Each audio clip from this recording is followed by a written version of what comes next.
Sejumlah guru besar dari beberapa perguruan tinggi mendukung gagasan Ketua Umum Pengurus Besar Nahdlatul Ulama, Kiai Haji Yahya Holil Stakuf atau Gus Yahya tentang fikih peradaban.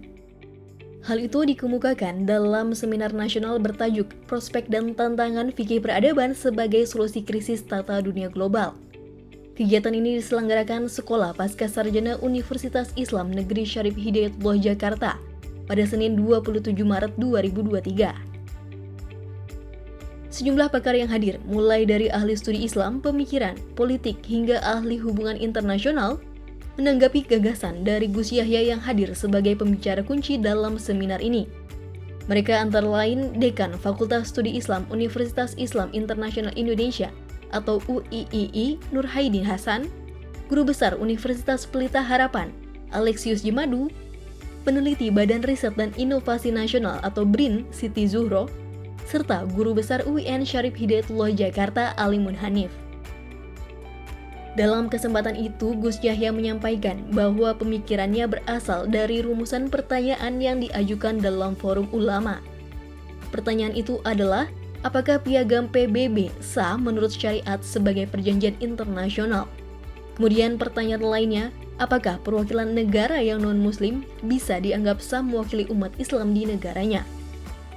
Gus Yahya pun memaparkan bahwa piagam PBB itu mengikat baik terhadap entitas maupun pribadi umat Islam dan sah dari segi isinya karena tidak bertentangan dengan syariat dan sesuai dengan maqasid syariat.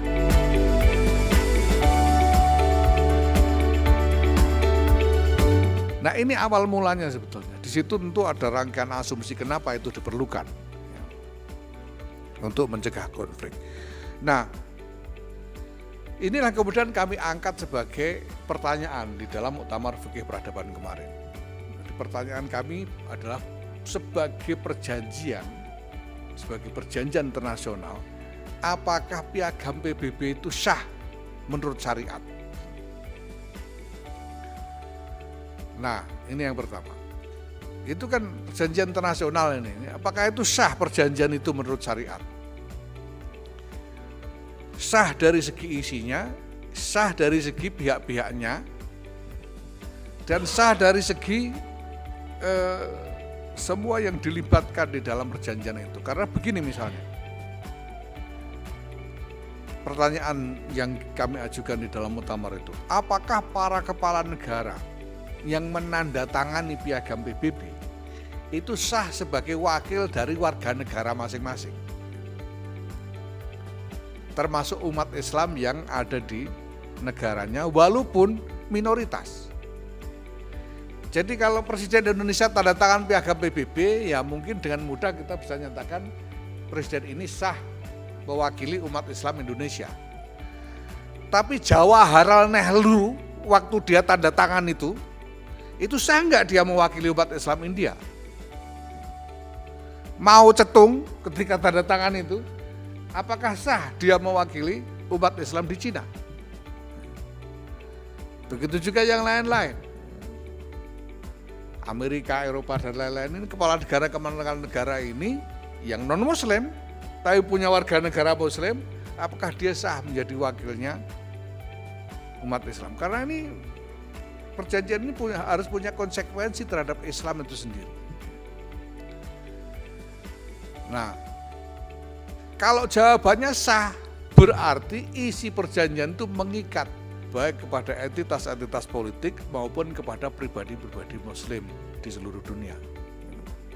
Dan alhamdulillah kemarin di dalam Muktamar Internasional itu jawabannya sah. Piagam PBB sah dari segi isinya karena tidak melanggar, tidak bertentangan dengan syariat, semuanya sesuai dengan maqasid syariat. Kemudian sah dari segi penandatangannya karena melibatkan entitas sosial politik yang secara de facto maupun de jure memang bisa menjadi pihak dalam perjanjian itu, yaitu negara-negara bangsa. Walaupun ini juga baru, sebelumnya tidak ada, sebelumnya yang ada itu imperium. Tapi belakangan lahir negara bangsa. Nah, karena ini negara bangsa ini adalah entitas yang secara de facto maupun de jure memang bisa menjadi pihak dan tidak. Kalau mau bikin perjanjian internasional, siapa pihaknya kalau bukan negara bangsa? Tidak ada lagi. Ya, maka mereka sah secara doruri, bukan arti secara niscaya. Doruri dalam arti niscaya, bukan dalam arti darurat ya. Tapi niscaya mereka harus dianggap sah. Nah kemudian kepala negaranya juga harus dianggap sah dan mewakili warga negaranya, walaupun kepala negara non-muslim mewakili warga negara muslim atau sebaliknya. Nah cuma jadi walhasil salah, pokoknya PBB ini sudah sah. Para pakar yang hadir dalam seminar ini menilai peran NU sangat signifikan dalam membangun fikih peradaban. Karenanya mereka sepakat gagasan Gus Yahya perlu mendapat dukungan untuk masa depan Indonesia dan kemanusiaan universal.